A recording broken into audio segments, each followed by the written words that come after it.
Hello students, बीच में video cut गया, question बीच में ही रह गया।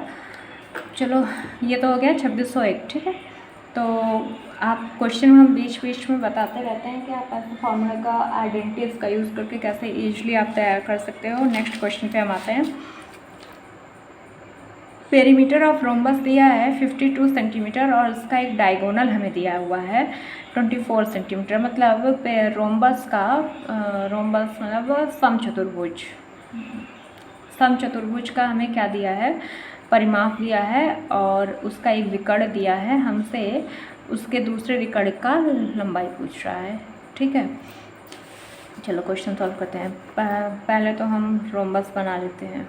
थोड़ा बड़ा बनाना ज़रूरी है, क्योंकि देखो इसकी विशेषता क्या होती है कि इसकी चारों भुजाएं क्या होती हैं, आपस में बराबर। ठीक है, और इसके जो विकर्ण होते हैं वो आपस में एक दूसरे को 90 डिग्री पे काटते हैं।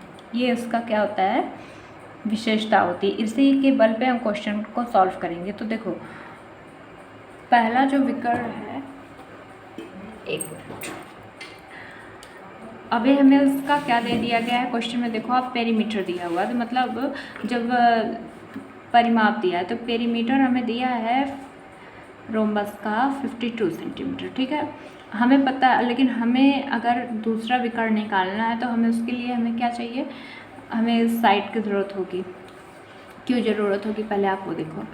आप ध्यान से अगर देखो तो ये पूरे विकर्ण की लंबाई जो है दी है, कितना दिया है, 24 सेंटीमीटर। पूरे की 24 दिया है। ठीक है, एक दूसरे को ये बाइसेक्ट करते हैं, मतलब आपस में दो भागों में विभक्त काटते हैं और 90 डिग्री पे काटते हैं। ये सबको पता है, उसकी ये विशेषता होती है।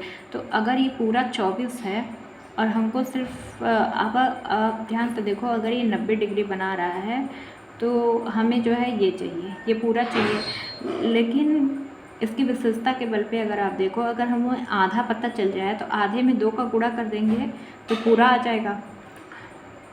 लेकिन ये चाहने के लिए हमको करना क्या होगा, आप ये देखो, ये एक राइट एंगल ट्रायंगल बन रहा है, राइट एंगल। तो राइट एंगल ट्रायंगल की क्या विशेषता होती है कि एक उसमें पाइथागोरस का थ्योरम लगता है। देखो, ये हो गया हमारा परपेंडिकुलर, ये हो गया हमारा बेस, या आधार हो गया, ये लंब हो गया, और ये बन गया हमारा कर्व, हाइपोटेनस। तो अब अगर ये पूरा 24 है तो हमें सिर्फ इतना पार्ट चाहिए, ABCD O। हमको क्या चाहिए, AO। अगर हम फार्मूला लिखें तो हम ये लिख सकते हैं AO का स्क्वायर पाइथागोरस प्लस OC का स्क्वायर बराबर क्या है, AC का स्क्वायर होगा, है ना। हमें चाहिए OC और AO जो है पूरा क्या है, AO जो है बराबर क्या है, AD बराबर क्या है, AO प्लस OD। ये लिख सकते हैं ना, क्योंकि AD जो है पूरा क्या है, 24 सेंटीमीटर। AO मतलब 2 भागों में काट रहा है तो इसका बराबर बराबर होगा। तो 24 का आधा क्या हो गया, 12। तो AO हमारा क्या हो गया, 12। अभी हमें AO तो पता चल गया कि 12 का स्क्वायर कर देंगे। OC निकालना है, इसको ऐसे लिख दो।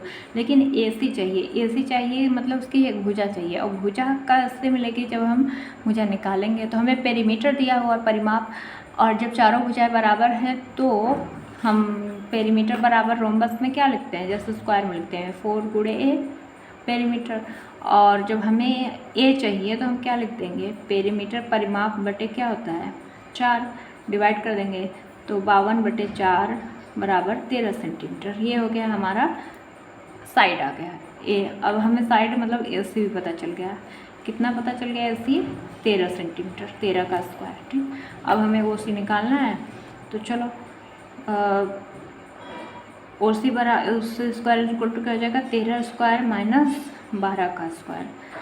तो 13 का स्क्वायर होता है 169, 12 का स्क्वायर होता है 144। दोनों को माइनस करेंगे, 5, 6 में से 4 गया 2, 25 आ गया। अब लेकिन OC बराबर क्या हो जाएगा, √25 मतलब 5 सेंटीमीटर आ गया हमारा क्या, OC। लेकिन हमें चाहिए क्या, हमें BC चाहिए। तो BC बराबर हम लिख सकते हैं 2 गुणे OC, पहले ही हमने कहा कि भाई 2 भागों में काट रहा है तो जितना ये होगा उतना ये भी होगा, चाहे दोनों को 2 बार, चाहे 5 5 ये 5 है तो ये भी 5 होगा, चाहे 2 बार जोड़ दो 5 + 5 कर दो, चाहे 2 × 5 कर दो, आंसर तो एक ही आएगा। तो 2 × 5 = 10 सेंटीमीटर, ये हो गया क्या हमारा आंसर। यही हमसे पूछा था क्वेश्चन में। क्वेश्चन बहुत ईजी था, बस समझाने आपको टाइम। तो इस तरह के क्वेश्चन रोमन्स के बहुत पूछे जाते हैं, सब चतुर्भुज के, ये आप ध्यान रखो। नेक्स्ट क्वेश्चन पे आते हैं। नेक्स्ट वाला तो और भी ईजी लग रहा है मुझे, ये सॉल्व कर लेते हैं। हमसे कह रहा है कि diagonal of A square is 89√2। किसी स्क्वायर वर्ग का विकर्ण इतना है तो हमसे उसका वर्ग का पेरीमीटर परिमाप पूछ रहा है। तो आपको हम बताए हैं कि डायगोनल ऑफ स्क्वायर का एक फार्मूला हम आपको बताए हैं। विकर्ण, वर्ग के विकर्ण का फार्मूला क्या, √2a, जहाँ a क्या है, साइड है। और फार्मूले में अगर हम देखें तो हमको डायगोनल कितना दिया है, 89√2, ठीक है। तो √2 ये हो गया, तो बच्चा क्या, a कितना हो गया हमारा 89। तो a की वैल्यू निकालना भी नहीं है उसमें, क्वेश्चन में खाली हम कंपेयर कर लेंगे, पता चल जाएगा। तो a बराबर क्या आ गया, 89 सेंटीमीटर। तो हमें पेरीमीटर पूछा है, तो पेरीमीटर ऑफ स्क्वायर वर्ग का पेरीमीटर क्या होता है, 4 × a होता है। 4 × 89, 4 × 9 = 36, 4 × 8 = 32, 3 = 35। ये सेंटीमीटर, हाँ सेंटीमीटर, ये हो गया सही है। 4 × 9 = 36, 6, 4 × 8 = 32, 33, 34, हाँ सही है। ये लिखा हुआ है, आप कंफ्यूज मत होना, साइड है ये हो गया हमारा आंसर। ये बहुत ही ज़्यादा इजी था। हमसे कहा है कि किसी रेक्टेंगुलर व आयताकार पार्क की लंबाई 25 मीटर है, उसका पेरीमीटर उस आयताकार पार्क की 120 मीटर है, तो हमें उस पार्क की एरिया बतानी है। तो पार्क की एरिया बताने का मतलब है कि आयताकार है तो आयत की एरिया का फार्मूला, आयत की एरिया होती है लंबाई × चौड़ाई, लेंथ × ब्रेथ होता है। लंबाई तो हमें पता है लेकिन चौड़ाई नहीं पता है, और वो कैसे पता चलेगा, पेरीमीटर हमें दिया है। पेरीमीटर बराबर परिमाप बराबर क्या होता है, आयत का परिमाप का फार्मूला होता है, ये सबको पता है क्योंकि आयत एक 2D फिगर है जिसमें एक चौड़ाई होता है, एक लंबाई होता है। ऐसा फिगर जिसमें 4 भुजाएं हों और लंबाई और चौड़ाई हो, जिसकी आपस लंबाई के बराबर हो और चौड़ाई के बराबर हो, मतलब ये इसके बराबर होगा, ये इसके बराबर होगा, वो होता है आयत। और जिसकी सभी कोण जो है 90 डिग्री हो, वो क्या, ये इसकी विशेषता है। तो इसका पेरीमीटर होता है 2 × लेंथ + ब्रेथ। तो हम हमको जो है पेरीमीटर दिया गया है, पेरीमीटर कितना दिया है, परिमाप 120, तो हम लिखते हैं 120 मीटर। जैसे फार्मूले में कहा है, लेंथ दिया है 25 मीटर और ब्रेथ हमें नहीं दिया है, तो ठीक है हम ब्रेथ निकाल लेंगे। ये तो पहले एक चीज़ को हम दूसरी तरफ ट्रांसफ़र करेंगे, b को अकेला करने के लिए एक चीज़ जाएगा, तो पहले क्या जाएगा, 2 जाएगा। तो 25 + b बराबर क्या हो जाएगा, 120/2, क्योंकि इधर मल्टीप्लाई है तो उधर गया डिवाइड। तो 25 + b बराबर क्या हो गया, 60 हो गया, ठीक। अब b बराबर क्या हो जाएगा, ये उधर जाएगा तो -60 - 25 कितना आ गया आंसर, 10 में से 5 गया 5, यहाँ बचा 5 में से 2 गया 3, 35 सेंटीमीटर हो गया इसकी चौड़ाई। अब हमको क्या करना है, कुछ नहीं करना है, लेंथ है 25 और चौड़ाई ब्रेथ जो है कितना है 35, दोनों को मल्टीप्लाई कर दो, 25 × 25 125, कर लगा 12, 25 × 3 = 75, 7 8 सेंटीमीटर स्क्वायर। ये हो गया क्या हमारा आंसर, यही हमसे पूछा था। अब ये जो हम ये बताएं ना आपको ब्रेथ निकालने का, कहीं कहीं पे ये फार्मूला दिया रहता है कि अगर हमें लेंथ निकालना हो, पेरीमीटर दिया हो, तो पेरीमीटर /2 माइनस ये लिखा रहेगा। और अगर b निकालना है तो कहीं कहीं ये भी दिया रहेगा, पेरीमीटर -2b/2, ये कहीं कहीं लिखा रहेगा। और अगर ब्रेथ निकालना है तो पेरीमीटर - लेंथ/2 या फिर p - 2l/2 ऐसा लिखा रहेगा। तो ये इसी चीज़ को करने से हुआ है, एक झटके में चाहे वैल्यू रख दो यहाँ पे, चाहे जो है आप ऐसा सॉल्व कर लो, ये आपके ऊपर है। तो इससे आपको कंफ्यूज नहीं होना है। वही चीज़ तो हमने किया है, पहले पेरीमीटर को 2 से डिवाइड किया है और फिर उसमें से लेंथ को जो है माइनस किया है, बस वही हम फार्मूले में लिख कर लिए, बस क्वेश्चन सेम है। अब आते हैं हम अपने बाकी 3 क्वेश्चन पे जो हमें पूछा गया था। पहला है, नीचे से शुरू करते हैं। पहला हमसे क्वेश्चन क्या कह रहा है, पहला क्वेश्चन कह रहा है कि स्टूडेंट जो है मल्टीप्लाई करता है एक नंबर को 3/5 से, ठीक है, इंस्टेड ऑफ 5/3। उसको करना था 5/3 से गुणा किसी नंबर में, लेकिन वो कर दिया 3/5 से। तो अब उसका परसेंट कितना ऊपर नीचे हो गया, परसेंटेज एरर पूछा है। कैलकुलेशन में उसकी परसेंट जो वो कैलकुलेशन किया परसेंटेज का क्वेश्चन है, तो उसके परसेंट में कितनी कमी आई, मतलब क्या कम हुआ उसका परसेंटेज की ज़्यादा हुआ, क्या उसमें दिक्कत हुई, ये हमें पता करना है। मान लेते हैं पहले एक लेट द नंबर भी क्या है, जिस नंबर में मल्टीप्लाई कर रहा था वो x है, ठीक है। उसको उसने किया 3/5 से मल्टीप्लाई, ठीक है, तो हो गया 3x/5। और उसको जबकि करना क्या था 5/3 से, तो ये हो गया 5x/3। अब उससे परसेंटेज एरर पूछ रहा है, तो आप बताओ इन दोनों का जो अंतर होगा और upon total original value, percentage error जब निकालना रहता है, आप फॉर्मूला देख लो, डिफरेंस लिखते हैं, जो दोनों का अंतर है वो लिखते हैं, या ओरिजिनल, ये हो गई इनिशियल वैल्यू और ये हो गई जो है ओरिजिनल वैल्यू, ठीक है। तो ये हो गया हमारा। तो जब हम ओरिजिनल मतलब उसका मतलब ओरिजिनल में से उसकी जो वैल्यू आई इनिशियल वैल्यू को माइनस कर दे, वो हो गया हमारा डिफरेंस और अपॉन ओरिजिनल वैल्यू। यही तो होता है परसेंटेज में। परसेंटेज में हम क्या करते हैं, जो टोटल रहता है वो नीचे रखते हैं, तो इसमें भी वही करेंगे, मल्टीप्लाई 100 कर देते हैं। तो डिफरेंस जो है चाहे आप अलग से निकाल लो, चाहे हम यहीं पे कर रहे हैं, आप देखो 5x/3 माइनस 3x/5, अपॉन में क्या रहेगा 5x/3 मल्टीप्लाई 100। चलो उसको सॉल्व करते हैं। अब देखो पहले ये पहले ये उसको सॉल्व करेंगे। 3/5 है तो, और सॉरी 3/5 का है, 3 और 5 का एलसीएम लेंगे माइनस से बीच में, तो 3 और 5 का एलसीएम क्या होगा 15। इधर क्या जाएगा 5, 3 से डिवाइड किया 5, 5 बचे 25, 25x हो गया, माइनस इधर क्या गया 3 3 9, 9x हो गया, बटे 5x/3 गुणे 100, ठीक है। नेक्स्ट 25 में से 9 गया 16, 16x/15 बटे 5x/3 गुणे 100। अभी आप 100 को इग्नोर अगर करो, 100 को हटाओ, तो देखो ABCD 4 बन गया। और कल ही हम बताए थे कि जब इस तरह की करो तो सबसे नीचे वाला सबसे ऊपर जाता है और ये वाला यहाँ चला आता है, तो हम वही करेंगे। 16x गुणे 3 हो गया और ये क्या हो गया 15 गुणे 5x हो गया, मल्टीप्लाई 100, ठीक। अब देखो ये 100 क्या है ऊपर में ही है, ठीक है, ऊपर ही रहता है ना 100, डिवाइड थोड़े ना होता, मल्टीप्लाई में है तो न्यूमरेटर हर में ही अंश में ही रहेगा। अब देखो x से x कट गया, 3 से 5 कट गया, घाच पेच ना हो इसलिए अलग लिखते हैं। 16 गुणे 100 बचा 100 और नीचे क्या होगा 5 गुणे 5। अब देखो 5 से ये कटा 20 बार में, फिर 5 से ये कटा 4 बार में, तो वो नीचे वाला तो सब कट गया, ऊपर खाली बचा 16 गुणे 4 मतलब 64। कितने का अंतर आया उसके में, परसेंटेज एरर कितना हो गया 64% का।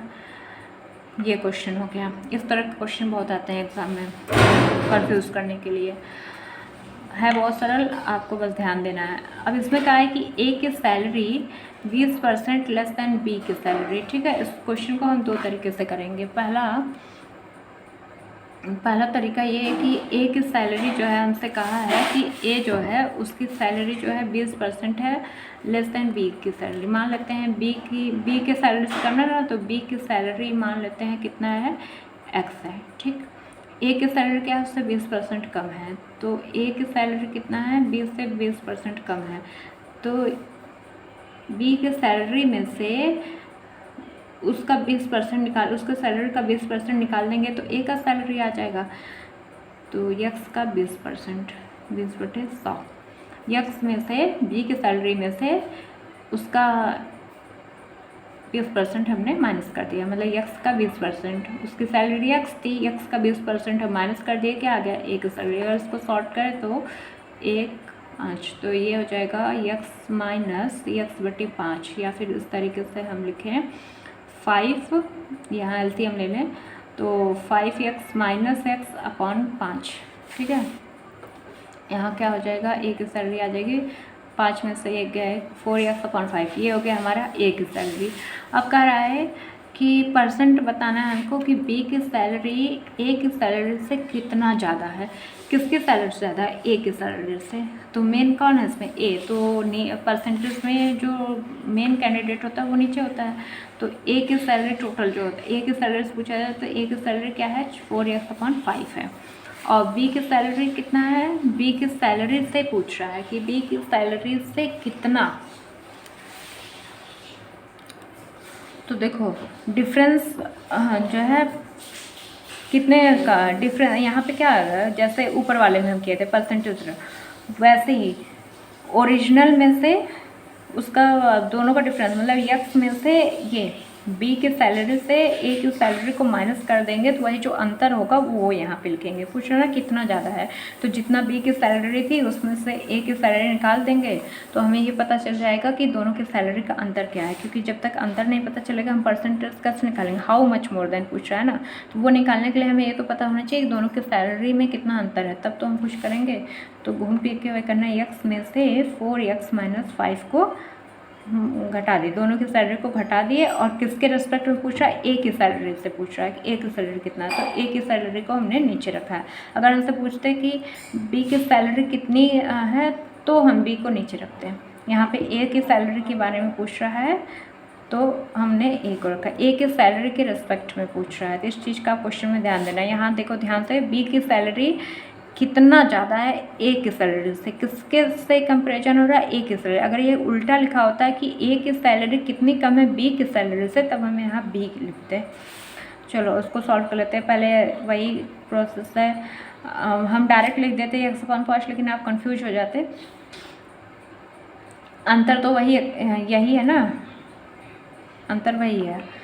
तो 5 यहाँ 1 हो जाएगा, 5x - 4x बटे 5, यहाँ 4x/5 मल्टीप्लाई 100। आगे बढ़ेंगे, 5 में से 4 गया 1, तो x बटे 5 बटे 4 1/5 गुणे 100। अब फिर से हम वही करेंगे, x गुणे 5, 5 गुणे 4x, ये सबसे ऊपर गया और ये यहाँ आ गया गुणे 100।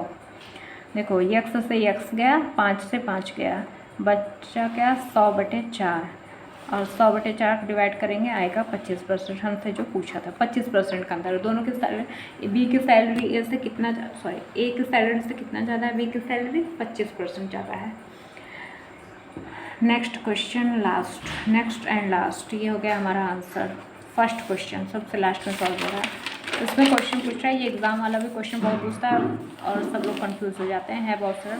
पूछ रहा है कि कोई एग्ज़ाम है, ठीक है, एक एग्ज़ाम में एक स्टूडेंट ने 60% लिया है, मैक्सिमम मार्क जितना था उसका 60% लिया, लेकिन फिर भी वो 20 नंबर से फेल हो गया।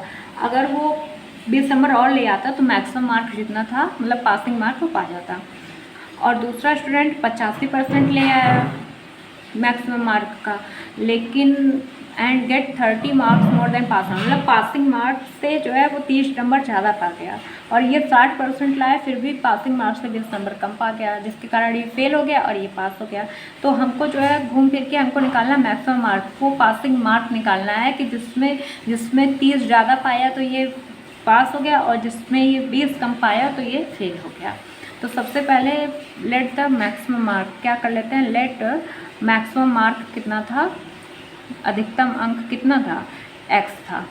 तो यह वो क्या किया, x का 60% लेके आया और 20 नंबर से क्या हो गया, फेल हो गया, ठीक है। लेकिन ये गलत है, मतलब हम ऐसे लिखते हैं कि 20 नंबर से फेल हो गया, लेकिन हमको लाना क्या है, हमको ये पता करना है कि ये क्या ये क्वेश्चन सही लिखा है, गलत लिखा है। क्यों, क्योंकि अगर वो 20 नंबर से फेल हुआ ना, अगर वो 20 नंबर और पा जाता तो यक्स मैक्सिमम मार्क के बराबर हो जाता। यक्स का 60% लेके आया वो, और 20 नंबर और जोड़ देता उसमें तो पासिंग मार्क बराबर आ जाता, लेकिन वो तो फेल हो गया, तो हमने इसलिए यहाँ जोड़ा है। 20 पासिंग मार्क पाने के लिए उसको 20 नंबर की और ज़रूरत थी। पहला इक्वेशन बन गया, ठीक। दूसरे क्वेश्चन में कह रहा है कि वो यक्स का 85% लेकर के आया बच्चा, और 30 नंबर से जो है 30 नंबर ज़्यादा पा गया। यक्स से मतलब उसको पासिंग मार्क पहुंचने के लिए वो 30 नंबर ज़्यादा पाया है, तो उसको पासिंग मार्क पहुंचने के लिए अपना 30 नंबर घटाना होगा। उसको पासिंग मार्क तक पहुंचने के लिए 20 नंबर और ज़्यादा लाना था, क्योंकि ये फेल हुआ था पहला बच्चा, और दूसरा बच्चा पास जो हुआ था उसको पासिंग मार्क तक पहुंचने के लिए 30 नंबर और कम लाना होगा। ये इक्वेशन हो गया हमारा, ठीक है। अब दोनों इक्वेशन को देखा जाए, ये दोनों पासिंग मार्क हैं, तो यक्स एक्स बराबर हैं दोनों, मतलब एक यक्स की ये भी वैल्यू है और एक यक्स की ये भी वैल्यू है, दोनों क्या है बराबर, तो दोनों इक्वेशन को हम एक दूसरे के बराबर कर देते हैं। तो यक्स गुणे 60/100 प्लस 20 बराबर जो है क्या, यक्स गुणे 85/100 माइनस 30। अब यहाँ 0 से 0 कट गया और ये हो गया 6x/10 प्लस 20, और अगर यहाँ 5 से काटे तो 17 × 5 = 85 और 20 × 100, ये हो गया हमारा 17x/20 माइनस 30। अब जरा हम एलसीएम ले लें यहाँ पे, क्योंकि बिना एलसीएम तो सॉल्व नहीं होगा। या फिर ऐसा भी कर सकते हैं कि नंबर को उधर लेके जाए और यक्स का टर्म इधर लेके जाएं, तो 6x/10 माइनस ये इधर आएगा माइनस 17x/20, ठीक है। और उधर क्या था, माइनस 30 था पहले से, और ये भी जाएगा तो उधर क्या हो जाएगा, माइनस 20 हो जाएगा।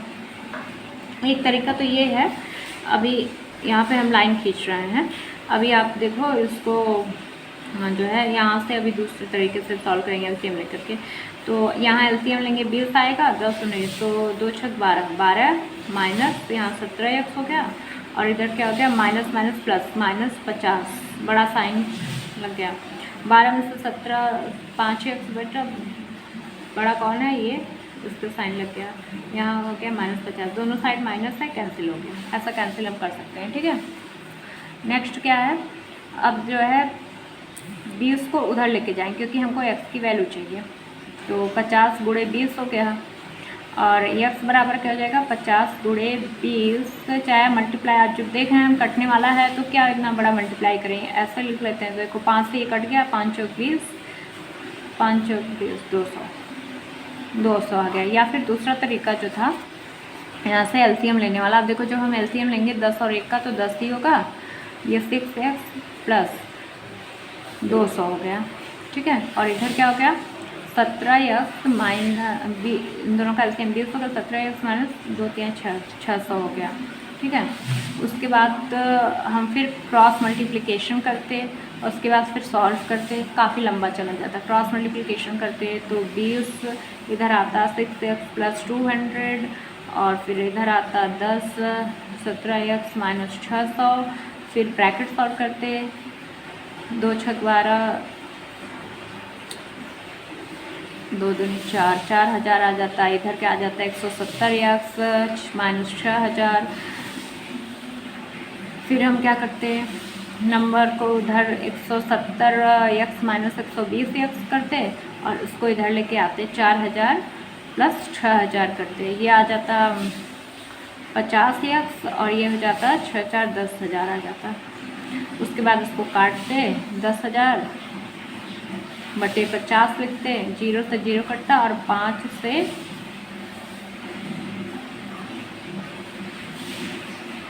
ये कहाँ कट गया जी, 2 दूनी 4000, 6000,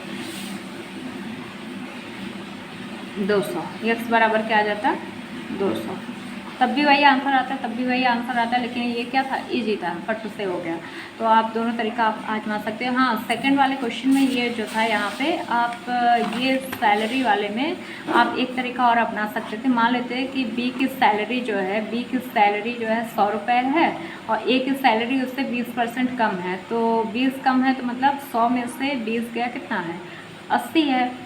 और फिर क्वेश्चन में हम रख देते हैं, हम क्या कि दोनों का डिफरेंस, दोनों के 100 और 80, ए और बी की सैलरी में 100 माइनस 80, दोनों के सैलरी माइनस किए थे, और टोटल जो है ए की सैलरी से पूछा जा रहा है, मतलब 80 × 100, तो यहाँ आ जाता 100 रुपये अगर मान के करते तो 80 ये 20/80 हो गया, और × 100, 0 से 0 कट गया, 2 × 1 = 2 × 4 = 25। 25% तक भी आ जाता है। ऐसे भी आप कर सकते थे, ऐसे भी, जो आपको सरल लगे। आप 100 रुपये मान के भी कर सकते थे, ऐसे भी कर सकते थे, आपकी मर्जी है। Thank you. आज के लिए वीडियो काफ़ी लंबा हो गया, चलिए कोई बात नहीं, कट गया, 2 पार्ट में हो गया तो अच्छा ही है। नेक्स्ट वीडियो में और वीडियो के साथ मिलते हैं। Thank you.